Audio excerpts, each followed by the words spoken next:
Antes da gente ler o texto, nessa semana eu tive uma conversa interessante com um amigo, onde no meio da conversa surgiu o tema uma igreja para quem não gosta de igreja. Todo mundo aqui já ouviu essa frase? Todo mundo já ouviu essa frase? Já, então. É uma frase que causa muita polêmica, muita gente não entende, muita gente interpreta mal. E eu gostaria de encorajar você que está sentado aqui, talvez você que está assistindo online, se você não entendeu ainda o que essa frase significa, e você é uma dessas pessoas que acha que eu sou o demônio encarnado, entra no nosso site, lá tem 3 mensagens com o mesmo título, uma igreja para quem não gosta de igreja, e eu posso te garantir, eu não sou o demônio, você vai ver, eu não sou esse cara ruim que você imagina, e aí você vai entender o que está por trás dessa frase, uma igreja para quem não gosta de igreja. É só uma tentativa de falar com as pessoas que não participam de igreja, nada mais que isso. Então assista lá, no nosso site tem, no canal do YouTube tem. Mas no meio dessa conversa, me chamou a atenção, porque enquanto nós discutimos isso, eu me dei conta que a Capela é uma igreja um pouco peculiar. Ela não é melhor e nem pior do que nenhuma igreja, mas é uma igreja um pouco peculiar, onde a gente recebe muita gente que ou entende bastante de teologia e tem bastante crítica, ou ficou muito decepcionado com a igreja e por aí vai. E nesse movimento de receber muita gente, a gente acaba sendo confundido como, eu já ouvi que nós somos a igreja dos desigrejados, eu não consigo ver nexo numa frase dessa, né? A igreja de desigrejados. Ué, se é desigrejado, então não tem igreja. Mas, enfim, eu já ouvi que nós somos a igreja dos perdidos, já ouvi que nós somos todos hereges, e eu já ouvi também, que eu acho que é o mais comum, que é a igreja do tudo pode. Ah, lá pode fazer tudo. Lá pode pecar, lá pode fazer tudo. Na verdade, qualquer lugar pode. A verdade é essa. Na presbiteriana pode, na batista pode, na assembleia pode, qualquer lugar pode. Porque não é a igreja que vai fazer você parar de pecar. Que vai fazer, na verdade, nada vai fazer você parar de pecar. O que muda é a diferença da consciência que você tem do perdão desses pecados. E aí, como Paulo disse aos Romanos, quando a gente entende isso, a gente não sai pecando deliberadamente, muito pelo contrário. A gente desenvolve uma consciência de santidade e tenta viver em santidade. Então aqui não é a igreja do pode tudo, porque não existe a igreja do pode tudo. Todas as igrejas pode tudo. O próprio Paulo falou isso. Eu posso todas as coisas, mas nem todas as coisas convém. Isso não precisa nem de Bíblia, nem de Espírito Santo para você entender isso. É só uma questão de bom senso. Você é casado, você pode trair a sua esposa? Poder você pode, mas não convém. Por quê? Porque é errado. Porque você é um covarde. Porque você é um frouxo, se você trai a sua esposa. Ah, eu posso parar de trabalhar e deixar minha família passar fome? Poder você pode, mas não convém. Por quê? Porque nós vivemos numa sociedade capitalista, né? E para isso você precisa trabalhar para botar comida na sua mesa. Você pode ter toda a fé do mundo, dobrar seu joelho de manhã e falar: Deus, traz provisão para a minha casa. Mas Deus traz provisão para a casa do homem através do trabalho. Amém? Então, poder pode? Pode. Aí eu estou namorando, posso transar com a minha namorada? Poder você pode. Nada te impede. Você tem um órgão sexual masculino, ela tem um órgão sexual feminino. Deve? Absolutamente não. Por quê? Porque a gente entende que no momento em que você se relaciona sexualmente, você casa. E se você não é macho para sustentar a mulher o suficiente, você não deve brincar com ela na cama. Amém? É isso. Ah, vocês são caretas, vocês são muito tradicional. Exatamente. As pessoas acham que a gente é a igreja do oba-oba, mas nós somos mais tradicional do que a maioria das pessoas imagina. Aqui todo mundo é careta. Eu já tomei uma decisão que é bíblica. Eu decidi que eu vou sacrificar ao Senhor o primeiro namorado das minhas filhas. Entendeu? De Deus. É ou não é? De Deus. Eu já decidi. Cadê o Mateus? Cadê o Mateus? Abre o olho aí, Mateus. Tá vendo? É uma decisão bíblica.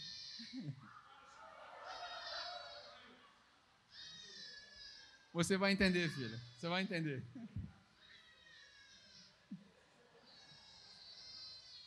Ela vai entender. Ela vai entender.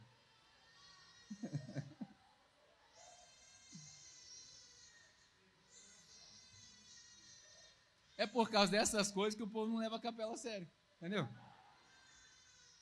Enfim, isso foi uma brincadeira. Nesse movimento, eu entendi que a gente precisa justificar algumas coisas. Uma das coisas que está acontecendo no mundo das igrejas, e infelizmente acontece na capela também, a gente deixou de pregar o outro lado de Deus. A gente prega um lado só de Deus. Deus é bom, Deus é maravilhoso, Deus é gracioso, Deus é misericordioso, mas a gente esquece de pregar que Deus também é justiça. E Deus é justiça em amor, mas é justiça. A gente está esquecendo de pregar isso. E aí no mundo das igrejas, nós estamos perdidos numa graça que na verdade não é graça. Nós estamos perdendo numa sacanagem. A gente está levando Jesus como uma sacanagem. Por quê? Porque a gente não fala do Deus por inteiro. Os antigos diziam que a gente tem que pregar todo o conselho de Deus. E isso inclui justiça. Se a gente parar para pensar e analisar, não sei como é que você está na sua leitura bíblica, mas se você ler Deuteronômio, por exemplo, no final das promessas de Deus para o povo de Israel, Deus fala o seguinte: se vocês obedecerem, vocês vão ser abençoados quando vocês entrarem, vão ser abençoados quando vocês saírem, em tudo que vocês fizerem vocês vão frutificar, as suas mulheres vão ter filhos, e vocês vão ser top.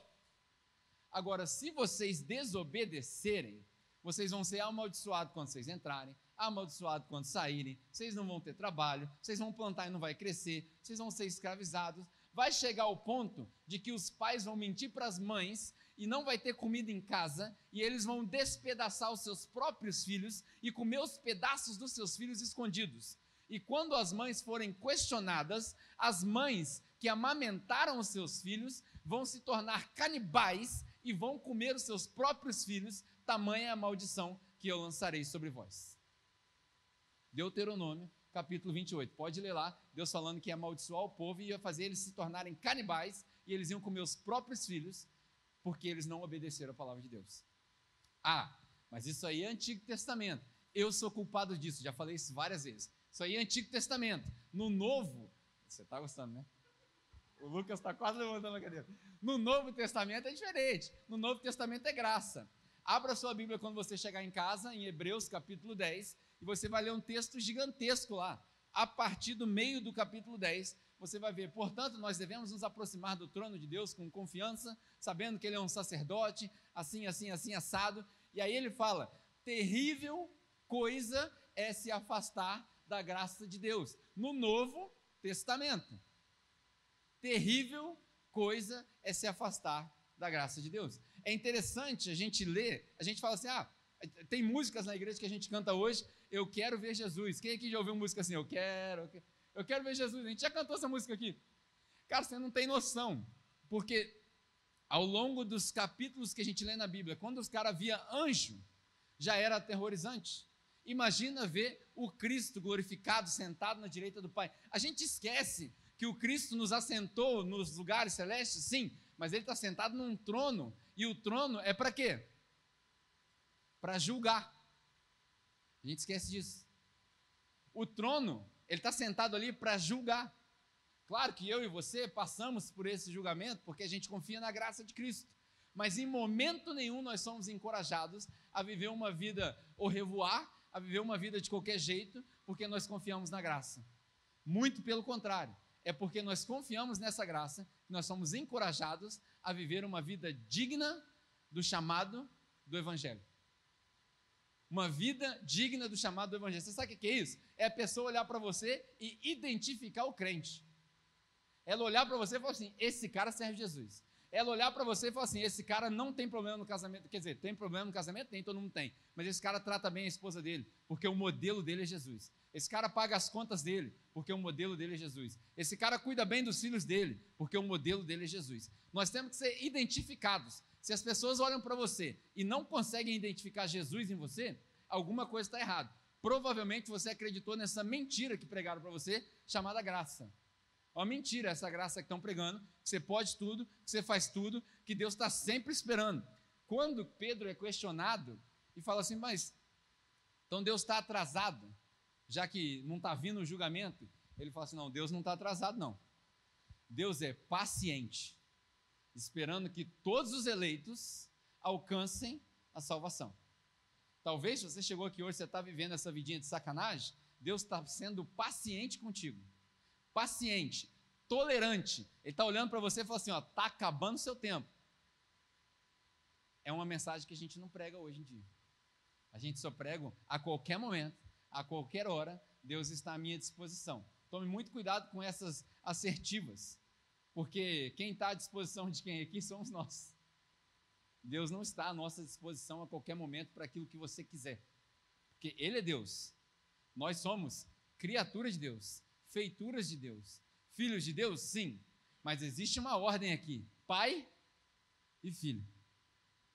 Amém? Por isso que eu pedi para você abrir aí Mateus capítulo 7. Nós vamos ler 3 versículos. Mateus capítulo 7, versículo 12 até o versículo 14. Hoje eu vou ser muito breve, muito rápido. Mas hoje eu quero te dar um alerta. Para nós, como igreja, enquanto capela, a gente precisa desse alerta. Um alerta para todos nós. Diz assim o texto.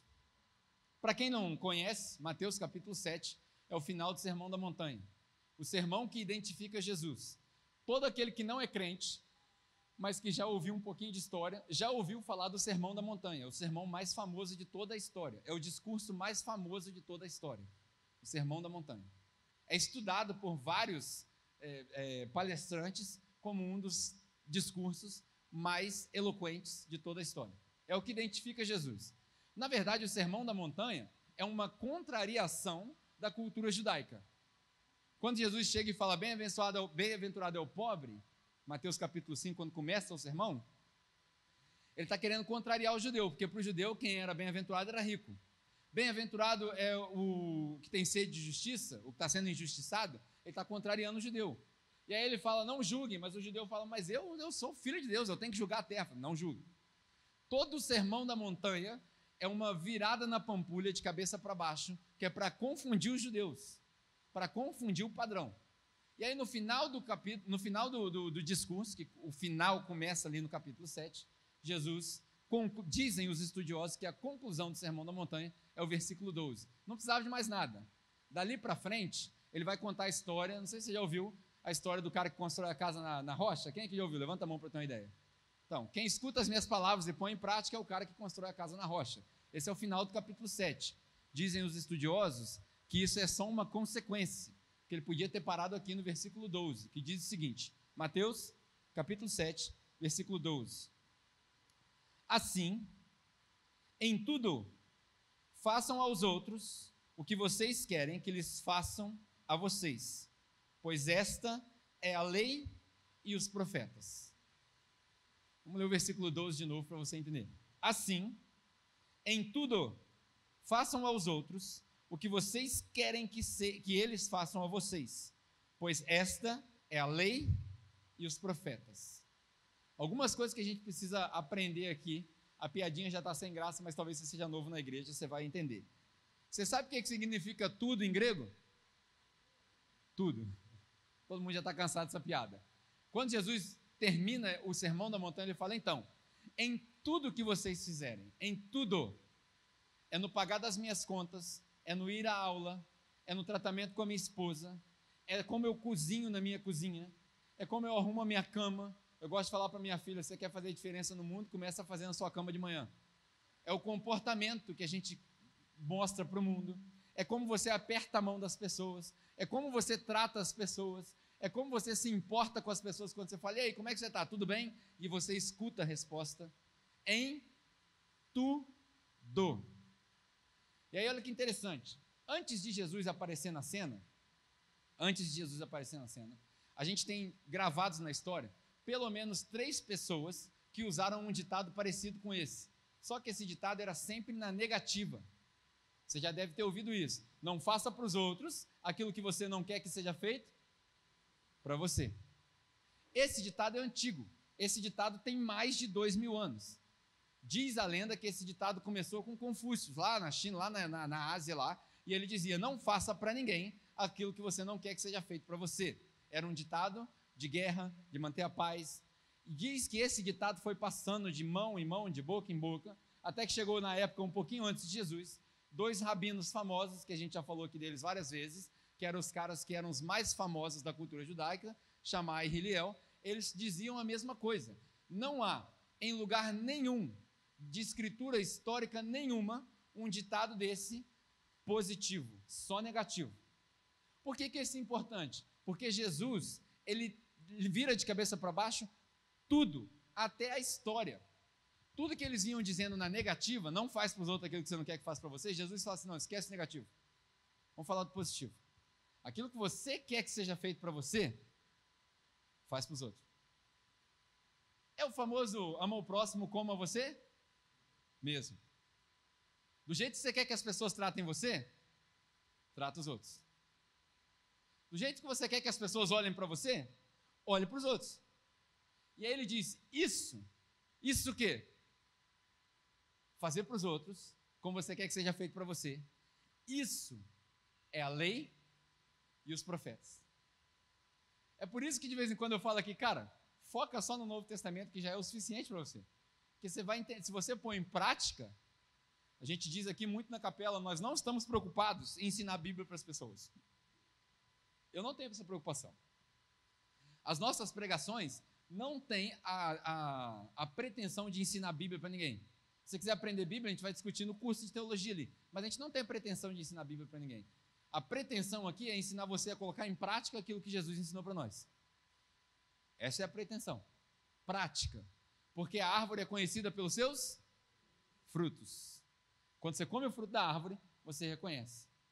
E Jesus diz que isso, a maneira com a qual eu trato as outras pessoas, a maneira com a qual eu amo as outras pessoas, isso é o resumo da lei e dos profetas. Deve ser por isso que quando Jesus é questionado qual é o maior dos mandamentos, o que ele responde? Amar a Deus e amar ao próximo. E nisso se resume toda lei e todos os profetas. Deve ser por isso que Paulo fala que a natureza e os profetas, eles ansiavam por adorar aquilo que nós adoramos agora, porque eles não tiveram a oportunidade que eu e você tivemos. Para eles, Jesus era um evento no futuro. Para nós, Jesus é um fato. Pegou a ideia? Para eles era uma esperança, para nós é uma constatação.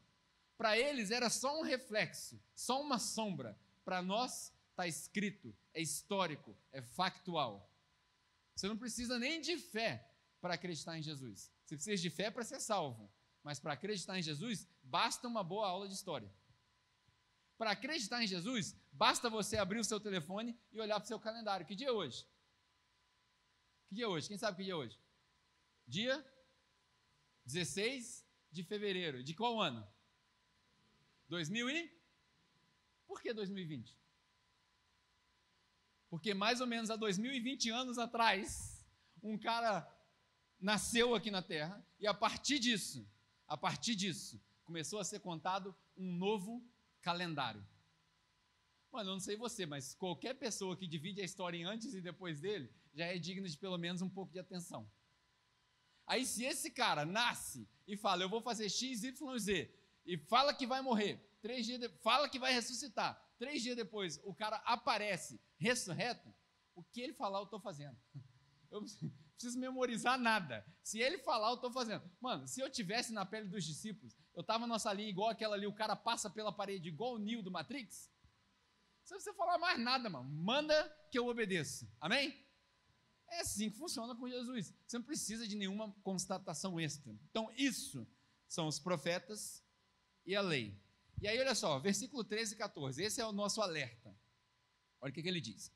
Entrem pela porta o quê? Quanto mais vocês participarem, mais rápido eu ando. Se vocês não participarem, eu acho que vocês não estão entendendo, eu fico repetindo. Entendeu?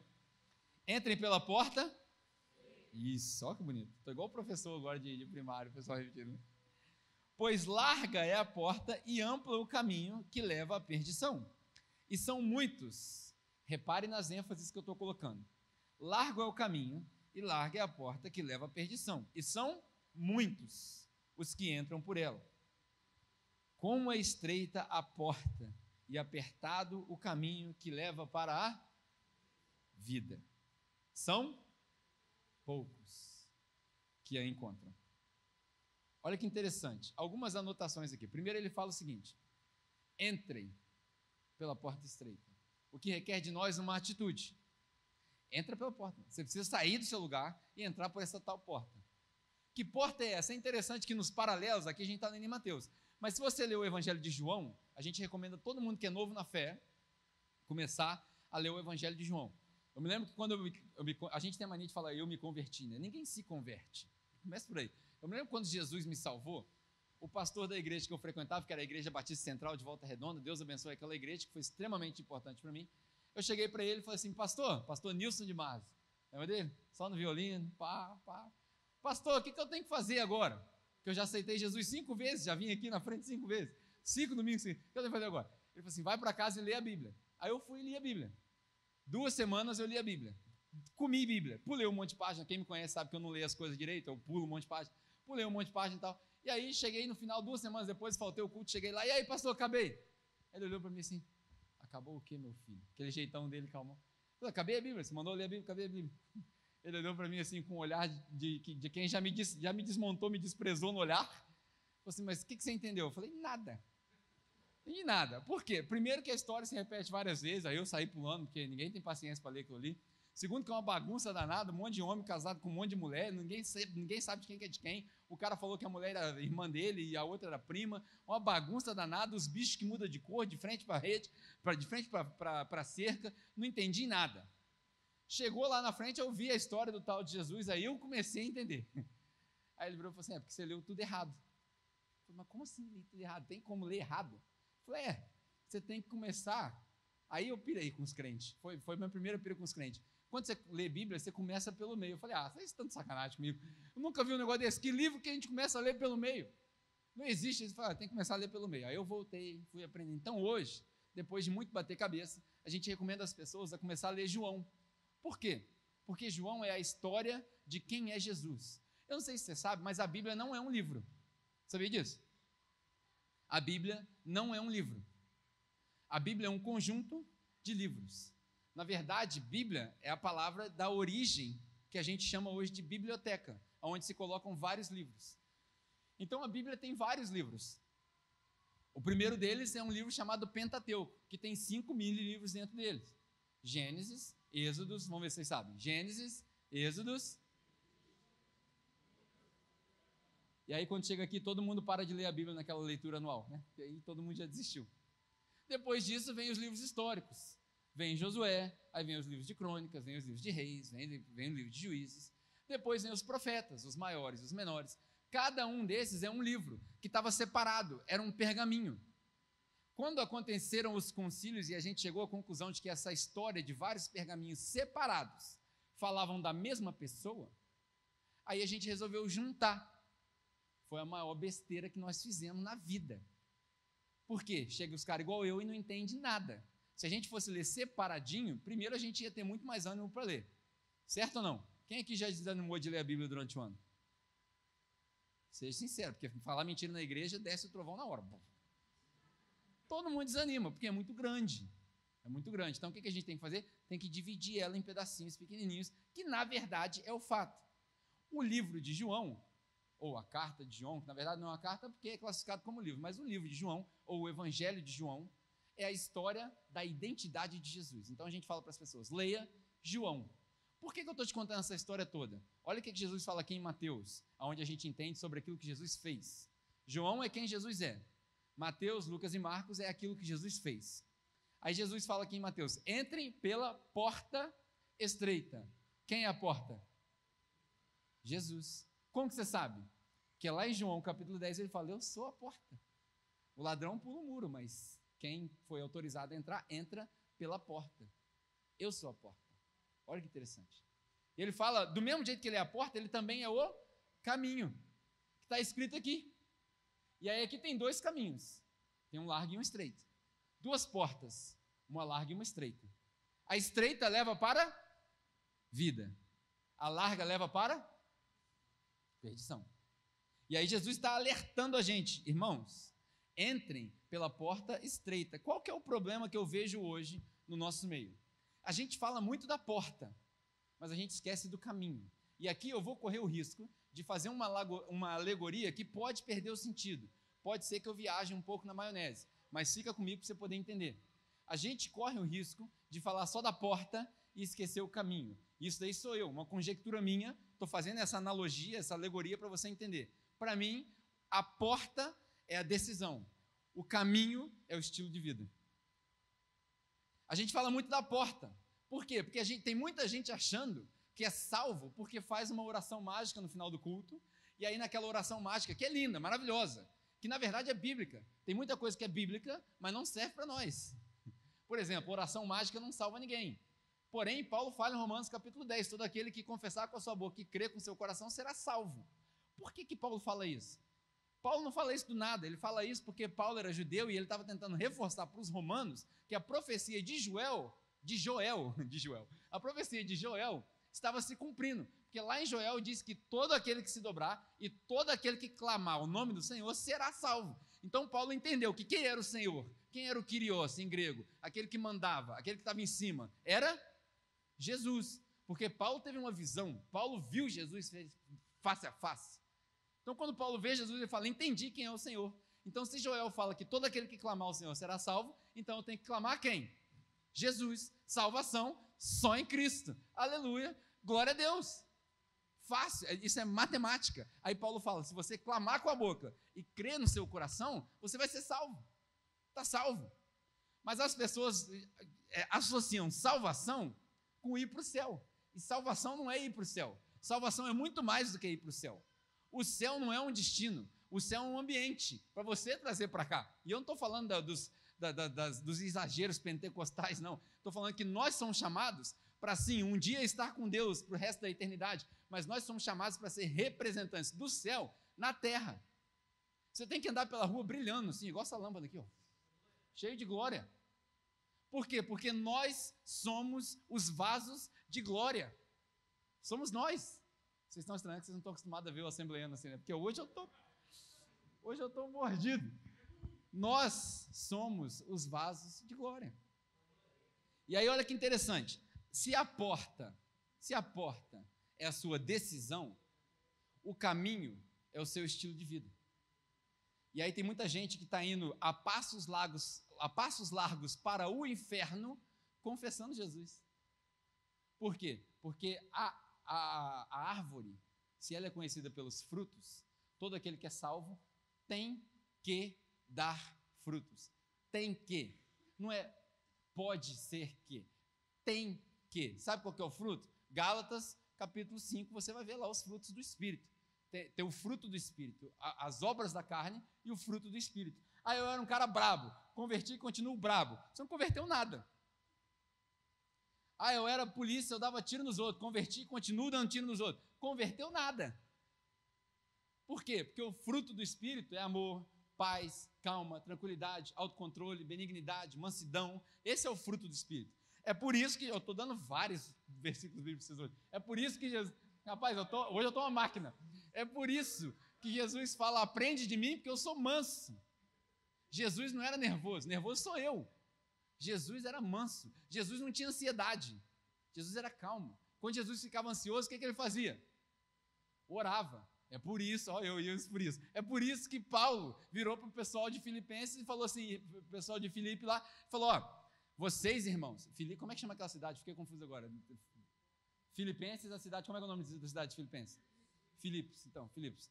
É porque em inglês é Filipai, aí eu fiquei perdido agora, eu falo Filipe, não falo Filipe, enfim. Paulo chega e fala a mesma coisa para os caras. Irmãos, não andeis ansiosos por coisa alguma, mas em tudo, desde que Deus saiba dos seus problemas através das suas orações e ações de graça. Da onde que Paulo tirou isso? Volta para Mateus capítulo 6, irmãos, não andeis ansiosos com aquilo que você tem que comer, beber, vestir, mas procure primeiro o reino de Deus, e todas essas coisas vão ser acrescentadas, e a cada dia basta o seu mal. Hoje eu tive uma experiência fantástica, eu virei para minha filha falou assim, pai, eu estou muito triste. Eu falei, por quê? Porque eu quero comer sorvete, mas eu também quero comer chocotone, e a minha filha está batalhando com açúcar no sangue, então a gente está refazendo a dieta dela, e eu fiquei com aquela dor no coração, e eu falei, pô, ela quer, e eu vou dar o doce, mas eu não posso dar, porque é ruim para ela. Eu falei, filha, você não pode comer. Ela, por que não? Não, mas eu vou comer só um pouquinho. Eu falei, não, você quer viver muito? Quero. Você quer viver bem? Quero. Então esquece chocolate. Ela ficou abaladíssima. Acho que foi a pior notícia que eu já dei para ela na vida dela. Ela olhou, chorou, me abraçou.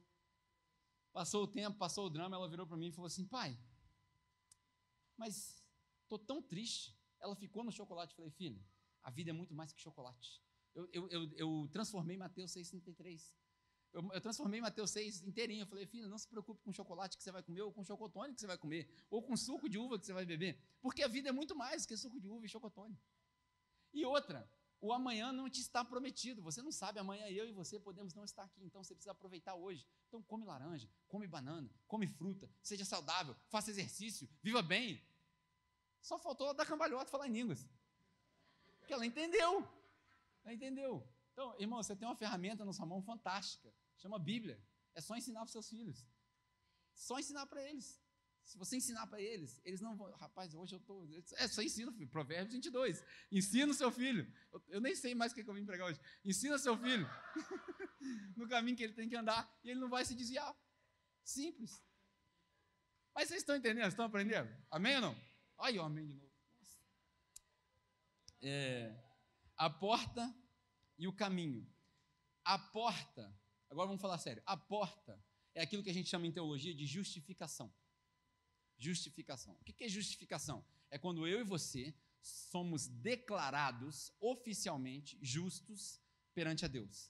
Deus é santo, Deus é magnífico, Deus está no trono dele, Deus não se contamina. Aonde há pecado, aonde há trevas, Deus não habita. E onde Deus chega, quer dizer, Deus não chega em lugar nenhum, porque nós estamos em Deus. Mas quando a gente contamina um ambiente com trevas, e se Deus resolver se manifestar, as trevas vazam. As trevas estremecem. No nome de Jesus, as trevas estremecem. Vocês entenderam agora por que eu falo para vocês cantarem um negócio como se fosse oração? Porque na hora que eu declaro o nome de Jesus, as trevas estremecem. O diabo fica com medo de mim. Tem muita gente que tem medo do diabo, medo do demônio. Rapaz, o diabo tem que tremer de medo de você. Na hora que você chegar no ambiente, você é um vaso de glória. Você chega na hora com a glória de Deus, sem soberba, obviamente, com a vida de santidade, porque você chegar lá também fazendo sacanagem, você vai passar vergonha. Igual os discípulos passaram vergonha. Então nós temos que entender isso, cara. O diabo é que tem que ter medo de você, não somos nós. É o contrário. E aí, nessa pegada toda, voltando aqui para o texto que eu estava falando, se a porta é a sua decisão, então a porta é a justificação. Quando eu e você somos declarados justos perante a Deus. Isso não tem nada a ver com aquilo que você faz. Você pode pagar penitência, andar de joelhos, você pode fazer jejum, fazer oração, nada disso te declara justo perante a Deus. O que te declara justo perante Deus é o sangue que Jesus derramou na cruz por mim e por você. Mais nada. Porém, nós não somos chamados para ficar idolatrando o sangue de Jesus. A gente não fica a vida inteira assim: sangue de Jesus tem poder, sangue de Jesus tem poder, e não faz nada. Nós não fomos chamados para isso. Nós somos chamados, como eu disse, para trazer o céu na terra. Então a gente também tem o caminho, a nossa santificação. A gente tem dificultado, tem duas realidades na igreja hoje. Tem a igreja que dificulta a entrada do povo, que a porta é muito estreita, é tipo o rico entrando no reino dos céus, o camelo passando pelo fio da agulha. O cara chega ali e fala: pode entrar não, você está de boné. Pode entrar não, está tatuado. Pode entrar não, você é gay. Pode entrar não, você é do PT. Não, você é do PSDB. Cara, a igreja, a gente criou tanta barreira que está difícil para o povo botar fé em Jesus. E eu acredito que, embora a porta seja estreita, Jesus não está falando aqui da entrada na igreja, Jesus está falando aqui da entrada para a vida eterna, porque a escolha para uma vida eterna é uma escolha difícil. Toda pessoa com um raciocínio funcionando nunca vai escolher Jesus. Nunca. Tem um ditado no meio dos teólogos que diz que todo mundo, quando chegar no céu, vai ter uma surpresa. Vai olhar o portão das pérolas com as 12 tribos lá marcadas e os apóstolos e vai falar assim: vinde a mim todos que estão cansados, lá na entrada. Aí o cara fala: para mim isso daí. Daí ele atravessa o portão e quando ele chega, e alguém bate no ombro dele, ele vira para trás, vê lá e fala assim: só entra aqui aqueles que o Pai me trouxe. Aí você fica: mas foi eu que entrei ou foi o Pai que trouxe? E aí você vai entender o mistério da salvação. Isso é justificação. Não tem nada que a gente faça para ganhar. Mas a santificação é comigo e contigo. Uma vida de santidade é comigo e contigo. Nós recebemos um mandado de vivermos uma vida de santidade. Esse é o caminho. Esse é o caminho que Jesus está falando. Na minha conjectura, no exemplo que eu quero trazer para você. Porque se ele fala, eu sou a porta estreita e eu sou o caminho, que é apertado. A porta e o caminho. Duas analogias. A decisão e o estilo de vida. O arrependimento e a perseverança.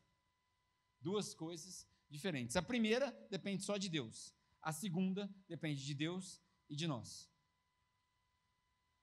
Grande desafio hoje é que tem gente que faz a oração mágica, aceita Jesus, bem entre aspas, para todo mundo entender, porque a gente não aceita Jesus, é Jesus que nos aceita, porque a gente não tem nada para oferecer para Ele. E aí, a gente faz isso tudo, mas a gente continua andando como as pessoas do mundo, a gente continua vivendo como as pessoas do mundo, a gente continua desejando as coisas que as pessoas do mundo desejam. Ah, o fulano de tal tem um carro tal, eu queria ter um carro tal também. A gente deseja as coisas materiais. A gente passa tempo sozinho e a gente se acha condenado porque a gente está solteiro, a gente esquece que talvez Deus possa ter te chamado para ficar solteiro, e aí a gente tem desejos sexuais, que todo mundo tem desejo sexual, mas aí a gente vai e consome os desejos sexuais como se Deus ficasse do lado de fora do quarto, e Ele não está vendo. Mentira, Deus está lá, porque Ele mora dentro de você. A gente se prostitui, a gente se corrompe, as pessoas que namoram, não alerta para os namorados, a gente deixa de perceber que numa relação sexual, você se mistura com a outra, e quando você menos perceber, na hora do seu casamento, você vai levar para dentro do seu casamento, que era para ser santo, que o matrimônio era para ser mantido santo, como dizem Hebreus, você vai levar para dentro do seu casamento todo o lixo sexual e história sexual que vem com seu parceiro. Ah, mas eu já fiz. Cara, Deus tem misericórdia, Deus tem perdão, mas se você puder evitar, você deve evitar. É a história do pode e convém. Eu posso? Pode. Se quiser, você pode transar com um por dia. Convém? Claro que não. Primeiro porque vai te fazer mal. Esse é o mais óbvio. Agora, o mais importante é que isso não agrada a Deus. E você foi criado para adorar a Deus. Nós fomos criados para adorar a Deus com os nossos corpos. Não sabeis então, irmãos, que o seu corpo é o templo do Espírito Santo? 1 Coríntios. Paulo falando, vocês adoram a Deus com o seu corpo. É por isso que a gente cuida, é por isso que a gente tenta se alimentar bem, é por isso que você vai na academia. Ninguém vai na academia para manter a cultura do corpo, para parecer bonitão. Tem uns que vão, né? Tudo bem, mas é fácil de arrumar namorado e namorada. Mas a ideia de ir para a academia é para manter o seu corpo funcionando, para que você possa adorar a Deus também com o seu corpo. É isso. Tudo gira em torno de Deus. Em tudo que vocês façam. A gente se converte, mas a gente continua igualzinho ao mundo. Aí o mundo olha para nós e fala assim, tá, mas você vai na igreja, porque eles acham que converter na igreja também, né? Tem isso também. Você vai na igreja. Mas bailinho de carnaval está aí, ó. Passei ali agora na Amaral Peixoto, aquela praga fechada, que essa festa carnal, um trânsito desgraçado, fazendo eu ficar atrasado. Então, não tem nada a ver, eu vou lá só para curtir com meus amigos. Tá, enganar quem? Vou para curtir com os meus amigos. A pessoa que fala que vai na festinha, pessoa não, porque a pessoa tem direito de fazer o que ela quiser, mas o crente que fala que vai na festinha de carnaval só para curtir com os amigos, é igual o cara que fala que compra DVD pornográfico para fazer coleção. Ah, é só para botar na estante aqui, ó, não vou ver não. Ah! E ainda que o cara não veja, cara, ele fala em perceber que a atriz daquele filme pornô ali é filha de alguém, cara. O ator daquele filme pornô é filho de alguém. É alguém se prostituindo por dinheiro, entregando seu corpo. Ah, vou levar para apimentar o casamento. Pô, já viu, né? Vou levar filme pornô para apimentar o casamento. Põe pimenta nos órgãos sexuais. Vai apimentar, pô. Tá entendendo? Não faz sentido. Ah, o crente pulando carnaval. Irmãos, crente... Ó, vou falar um negócio para você. Agora vai ficar meio assembleia mesmo, porque o pessoal da assembleia proibia a televisão. Uma coisa é uma coisa, outra coisa é outra coisa. Mas para falar a verdade para você, crente não deve pular carnaval. Ah, nós vamos fazer uma atividade missionária para levar água para o povo pulando carnaval. Leva galão de água para o povo a caminho do inferno, filho. Aí, olha a desculpa esfarrapada. A gente monta barraca no desfile de carnaval e passa os outros 360 dias do ano sem falar com ninguém, sem evangelizar ninguém, sem botar a mão no bolso para ajudar a pessoa que está precisando, sem se sacrificar, sem ser o exemplo de Jesus para as pessoas. Ser o exemplo de Jesus no carnaval é muito fácil. Monta a barraquinha, põe ali, vou fingir que estou correndo, levo a aguinha, pá, fiz a minha. Mídia social, Instagram, eu aqui, missionário. Missionário na cadeia, rapaz, isso aí é mentira. Qual que é a eficiência das conversões do carnaval? Eu até poderia inventar uma estatística aqui, mas vou dizer para você, é perto do zero. Tem um ou outro que se converte? Claro que tem. Mas tem um ou outro que se converte na rua, dentro do ônibus, quando você pega um ônibus, no Uber, na escola, no trabalho. Todo dia tem. O caminho da perdição é egoísta. O caminho da perdição é egoísta. O caminho da salvação é altruísta. Pega essa. O caminho da perdição é egoísta. Tudo eu. O que eu ganho com isso? O que é bom para mim? Qual que é a vantagem? Esse é o caminho da perdição. O caminho da salvação é altruísta. É o que ele ganha quando eu faço. Qual que é a vantagem para ele quando eu perco? Esse é o caminho da salvação. Porque o nosso Senhor Jesus não veio para ser servido, ele veio para servir. E ele se entregou por inteiro. Então o caminho da salvação é altruísta. O caminho da salvação é todo a respeito do próximo. O caminho da perdição é tudo a respeito de mim. O caminho da perdição, ele é popular. O caminho da perdição é popular. Você acha o caminho da perdição na televisão, no Netflix, na mídia social. O caminho da perdição está tudo lá. É errado você fazer essas coisas? Não, cara, você faz o que você quiser. Tendo equilíbrio, você faz o que você quiser. Mas basta ligar a televisão no meio da tarde, você vai ver a quantidade de porcaria que tem lá. O caminho da perdição é popular, é fácil de achar. Qualquer lugar você acha. É só você sair na rua e olhar ao redor para você ver. É popular porque é fácil de achar e é popular porque todo mundo está fazendo. Todo mundo faz. É cultural. O caminho da perdição é cultural. E aí eu tenho uma frase que eu não sei de quem que é, mas você pode atribuir para mim, porque eu já falei isso várias vezes. A frase é a seguinte: só porque é cultural não significa que é certo. No Brasil é cultural, ninguém paga imposto. Aí você vai também, sendo crente, não pagar imposto? Dá a César o que é de? No Brasil é cultural, todo mundo falta aula. Aí você, bobão, vai faltar aula. Vai matar a aula. Seus pais estão lá ralando, trabalhando para pagar a aula, você vai matar a aula, para ir no bar. Que vergonha na cara, pô. Vou ligar pro meu trabalho, vou falar que eu estou doente hoje, vou pegar um atestado ali. Essa é comum, né? Popular. Caminho da perdição. O que você tem que... não quero ir trabalhar hoje. Você tem que ligar para o seu chefe e falar assim: olha, eu não estou com vontade de trabalhar. Mas meu chefe vai falar que vai me mandar embora. Então levanta e vai trabalhar, pô. Ninguém te obrigou. É uma escolha. Você pode ficar em casa também, passando fome. É uma escolha. Trabalho é consequência do nosso pecado. Então a gente tem que trabalhar. Mas se você quiser faltar ao trabalho, você tem que ser homem ou mulher o suficiente, ligar para o seu chefe e falar assim: hoje eu não estou com vontade de trabalhar. Estou mal em casa aqui, vou ficar em casa. Se o seu chefe te der uma colher de chá, você fica. Se ele falar: não, você tem que vir, você vai. Você resolveu trabalhar para o cara, você tem que ir. É assim que funciona. Porque o caminho da perdição é popular. O caminho da salvação, ele está quase que escondido. Ele é difícil de achar. Ninguém cai no caminho da salvação por acidente. A gente é arrastado para o caminho da salvação. Porque se depender das nossas próprias escolhas, a gente nunca chega lá. O caminho da salvação, ele é indigesto. O caminho da salvação é indigesto. Porque o caminho da salvação requer que você abra mão das suas coisas, das suas propriedades, das suas vontades, da sua carne. O caminho da salvação exige matar a carne, porque é uma batalha constante entre carne e espírito. Esse é o caminho da salvação. Mas a gente não é salvo pela graça? É, a porta. Mas o caminho é árduo. O caminho da perdição, ele é egoísta e o da salvação é altruísta. O da perdição é popular, o da salvação é desconhecido. O caminho da perdição é largo, é fácil. Já o caminho da salvação é estreito, é difícil.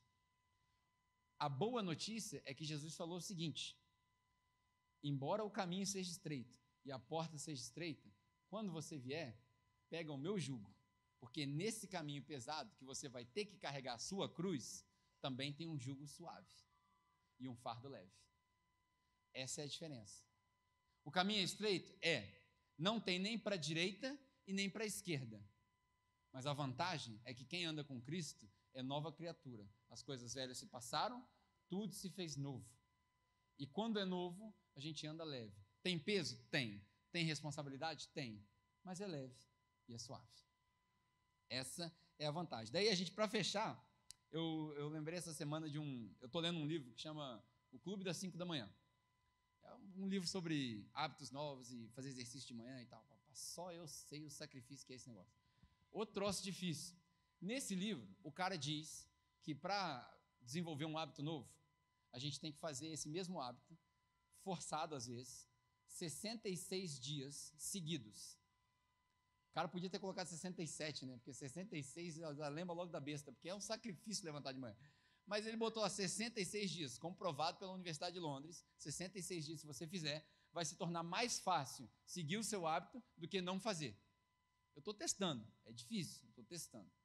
Se desenvolver um hábito novo demora 66 dias, eu vim aqui hoje para te dar uma notícia que para desenvolver uma vida de santidade demora a vida inteira. Não é da noite para o dia, é uma vida inteira. E é uma escolha que você tem que fazer todo dia. Todo dia eu tenho que escolher Jesus. Todo dia.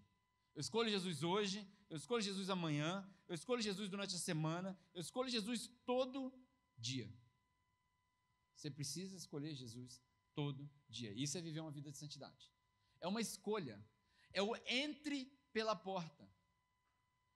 Parece que as pessoas passam pela porta e ficam paradas assim olhando, falam assim, tá, passei, e agora? Vai me chamar quando? Quando que é o próximo elevador? Não é assim. Eu passei pela porta, agora tem um caminho.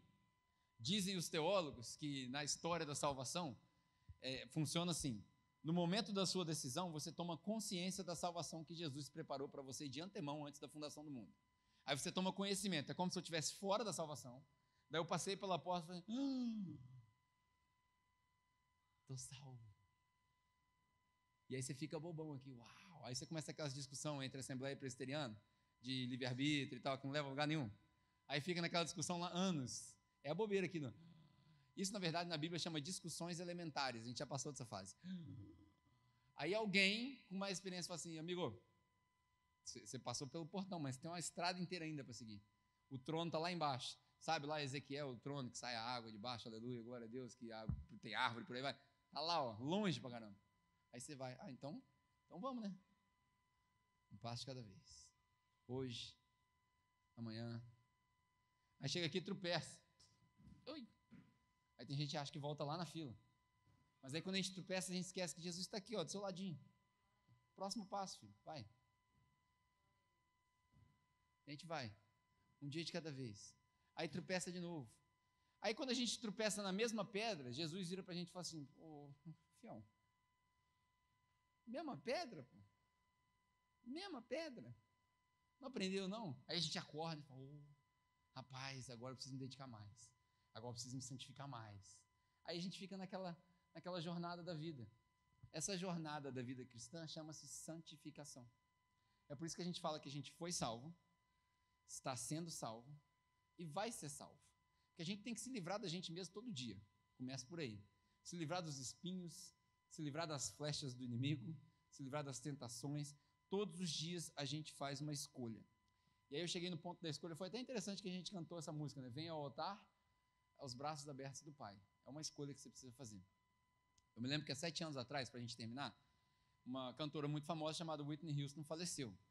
Todo mundo aqui deve lembrar da música que ela cantava, e eu não vou tentar cantar Whitney Houston aqui, que vai dar ruim. Mas todo mundo lembra do filme lá do guarda-costa, que ela ficou famosa e tal. Enfim, ela morreu. Passando várias crises de uso de drogas, por aí vai. Eu assisti o funeral dela. Eu gostava da Whitney Houston. Eu assisti o funeral dela. E eu assisti o funeral dela porque o funeral de americano é tipo um culto de igreja, né, cara? Igreja black e tal. E aí tinha um monte de gente famosa lá que eu gostava. A Alicia Keys foi tocar piano, a R. Kelly foi cantar. E o cara que pregou é um cara chamado Marvin Winans. Se você está no gospel há muito tempo, você deve conhecer uma cantora chamada C.C. e B.B. Winans. São 2 irmãs, que são irmãs dele. Aí ele conta a história de como eles conheceram a Whitney Houston. Que a Whitney Houston ficou apaixonada por uma música deles, que chama Tomorrow. Todo mundo aqui sabe o que é Tomorrow? Amanhã. A música chama Tomorrow. E aí a Whitney Houston, no começo da carreira dela, ela cantava essa música por onde ela ia, nos bastidores e por aí vai. E aí eles ficaram muito emocionados e falaram assim, gente, precisa conhecer ela, e os 4 irmãos foram. O Carvin, Marvin, B.B. e C.C. foram conhecer a Whitney Houston. E ela falou que a música deles era fantástica, que ela adorava aquilo, pá. Enfim, ficaram amigos, o agente deles era o mesmo, né, na produtora lá, ficaram amigos, viveram a vida toda. E aí acabou a vida, eu acho que a pregação dele, a pregação do pastor Marvin no enterro foi por isso. Quando acabou a vida, e a Whitney Houston estava lá deitada no caixão, ele pede para as irmãs cantarem essa música. E a música fala mais ou menos assim, eu sou Jesus, eu estou aqui, aqui está a minha mão. Pega ela. E aí você responde, tomorrow. Amanhã. Eu sou Jesus, eu tenho, como é que ele fala? Eu posso suprir as suas necessidades. Pega a minha mão. Amanhã, Jesus. Aí chega na ponte perto do refrão e fala: hoje eu analisei, amanhã eu entrego a minha vida. Hoje eu analisei, amanhã eu entrego a minha vida. E aí Jesus fala: amanhã pode ser tarde demais. Eu acho que ele usou essa pregação no funeral da Whitney Houston para dizer que para ela foi tarde demais. Mas tinha gente ali, eu não sei, eu estou conjecturando, mas tinha gente ali que precisava ouvir aquilo. Tem muita gente dentro da igreja com um pezinho de fogo, e não é pé de fogo pentecostal não, está queimando, está indo para o inferno, porque acha que a oração mágica salvou, mas não está andando no caminho. Passou pela porta, mas por alguma razão quis pular fora do caminho. É uma mensagem grossa, ruim de ouvir? É, mas você precisa se consertar hoje. Por quê? Você vai perder a sua salvação? Não. E não peça para eu explicar como é que funciona esse mistério. Mas a tendência que eu tenho é de acreditar que se você vive fora do caminho é porque você nunca foi salvo. Você nunca experimentou salvação. Porque as obras que a gente faz, né, as obras não trazem salvação, mas elas revelam a salvação. A gente não faz boa obra para ser salvo, já falamos isso aqui várias vezes. A gente faz boa obra porque nós fomos salvos. As boas obras foram preparadas para nós, antes que a gente entrasse nessa vida. Então, a boa obra não traz salvação, ela revela a salvação. Então, se você foi salvo, você vai andar no caminho. E se você não está andando no caminho, está na hora de se arrepender e entrar pela porta, de uma vez por todas. Como é que eu faço isso? Larga as coisas da carne. Muita gente fala assim: vem como estás. Tal, vem como estás é um convite que a gente faz para as pessoas, mas a gente precisa entender o seguinte: a conversão a Jesus Cristo é uma renúncia. É renúncia. Não existe conversão em Jesus Cristo e ficar do mesmo jeito. Jesus nunca pregou isso para ninguém. Sabe quem prega isso? É o diabo. O diabo que prega que você vai se converter e vai ganhar mais. Jesus é o contrário. Conversão a Jesus é renúncia. Carrega a sua cruz. Só isso. Não tem promessa. A promessa é para depois. Então a gente precisa entender que aquilo que a gente passa na vida cristã é entrar pela porta que é estreita e andar no caminho que é estreito. Porque a porta da perdição e o caminho da perdição é largo, é fácil. E corre o risco de muita gente na igreja estar dançando pelo caminho da perdição. E amanhã pode ser tarde demais. Meu desejo é que amanhã não seja tarde para você. Que você já esteja andando no caminho. Que você já tenha entrado pela porta, mas que você continue no caminho. Que você persevere no caminho. Para que você possa, na sua vida, todos os dias, as pessoas olharem para você e falarem assim: eu quero ir onde esse cara está indo. Eu quero viver o que esse cara está vivendo. Eu quero passar o que ele passa. É isso que eu quero. Isso é Jesus. Deve ser por isso que Paulo fala: para mim, morrer é lucro, viver é Cristo. É isso mesmo ou é o contrário? É isso mesmo. A gente precisa aprender isso aí. Nós não vamos ser uma igreja que vai, nós aqui pelo menos, nós não vamos ser uma igreja que vai prometer, diluir e virar isso daí. Nós vamos pegar pesado. Por quê? Só pegando pesado que a gente vai conseguir representar o reino de Deus. Amém? Amém. Pai, obrigado mais uma vez pela sua palavra. Obrigado pela sua comunicação de hoje. Meu pedido é que nesses momentos em que as palavras ainda estão frescas na nossa mente, no nosso coração, que o Senhor possa consertar qualquer erro que eu possa ter cometido e que as pessoas possam se arrepender dos seus caminhos, que elas possam se entregar de fato ao senhorio de Jesus Cristo e que elas possam viver uma vida de santidade, uma vida separada, uma vida de exclusividade para o Senhor, mesmo que eles façam outras coisas, mesmo que eles trabalhem em outros lugares, que eles não sejam dedicados à obra da igreja local somente, mas que eles tenham uma vida separada para o Senhor, que seja uma vida dedicada e santificada para o Senhor. Nós precisamos de mais pessoas que se parecem com Jesus, que representam Jesus. Nós queremos ser uma dessas, Pai. Purifica a nossa vida, a nossa alma, nosso coração. Tira de nós os nossos desejos. Nos ajude, Pai, a viver a sua vontade, que venha o teu reino e que seja feita a sua vontade na terra como no céu, nas nossas vidas. Que nós sejamos um instrumento nas suas mãos, grande ou pequeno, popular ou desconhecido, alguém ou ninguém, que nós sejamos usados pelo Senhor para a obra que o Senhor tem, para a salvação das pessoas ao nosso redor. Que nós possamos ser como José, que, embora tenha sofrido vários males, entendeu que o Senhor transformou aqueles males para algo bom, para que houvesse salvação de pessoas. Que nós sejamos instrumento de salvação de pessoas. Em nome de Jesus. Amém. Amém.